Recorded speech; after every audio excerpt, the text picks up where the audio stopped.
In the peaceful, green meadows of Willowbrook Farm lived a gentle cow named Clara. Clara had the softest brown eyes you've ever seen, and a little bell around her neck that jingled sweetly whenever she walked. But Clara had a secret, a very peculiar secret.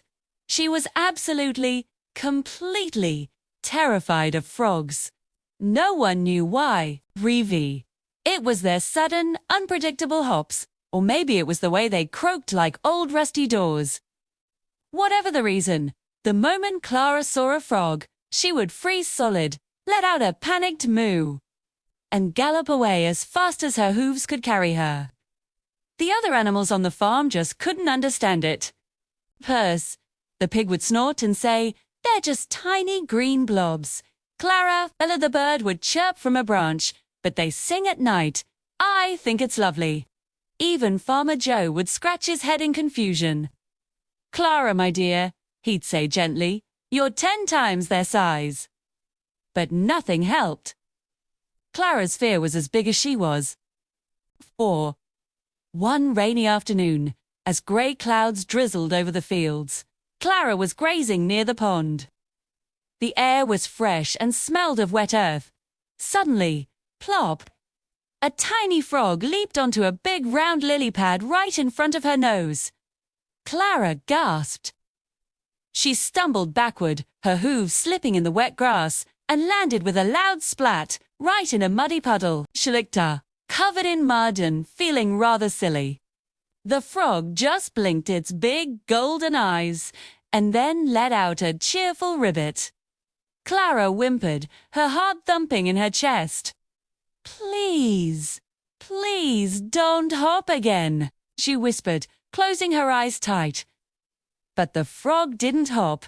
Instead, he tilted his little green head and, in a surprisingly friendly voice, said, "Hello there. I'm Freddie. I'm terribly sorry. I didn't mean to scare you." Clara's eyes flew open. She blinked once, then twice. You can talk," she stammered, mud dripping from her ear. Freddie chuckled, a sound like tiny bubbles popping. "Of course I do. Most frogs do. You just never stuck around long enough to hear us." Clara felt a blush creep up her neck. Freddie explained that frogs weren't scary at all. Sure. He told her they were storytellers, singers of pondside lullabies, and even fantastic dancers. He then did something completely unexpected. He invited Clara to the Moonlight Marsh Froggy Festival that was happening that very evening. Clara hesitated. A whole festival of frogs, too. It sounded like her worst nightmare. But Freddie's friendly eyes were so convincing, and a little spark of curiosity started to glow inside her. What if he was right? What if frogs weren't scary after all? She decided to be brave. That night, under a beautiful silver moon that made the whole marsh sparkle, Clara tiptoed to the edge of the pond. What she saw took her breath away. Birds, hundreds of frogs were gathered. Some were performing incredible acrobatic leaps from one lily pad to another. A choir of them was singing the most beautiful, gentle lullabies she had ever heard. One old frog was telling exciting tales of swamp adventures to a crowd of wide-eyed tadpoles. Clara found herself smiling, then laughing. She clapped her hooves together in applause. Before she knew it, her own feet started to tap, and she danced a little two-step right there in the moonlight. It was magical. From that day on, Clara was never afraid of frogs again.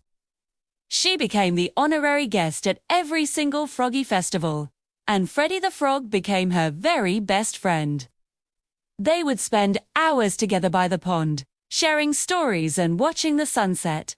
And whenever a new animal on the farm asked why a big cow was hanging out with a tiny frog, Clara would just smile her sweet smile and say, "Because sometimes the things that scare us the most turn out to be the most wonderful and magical things of all."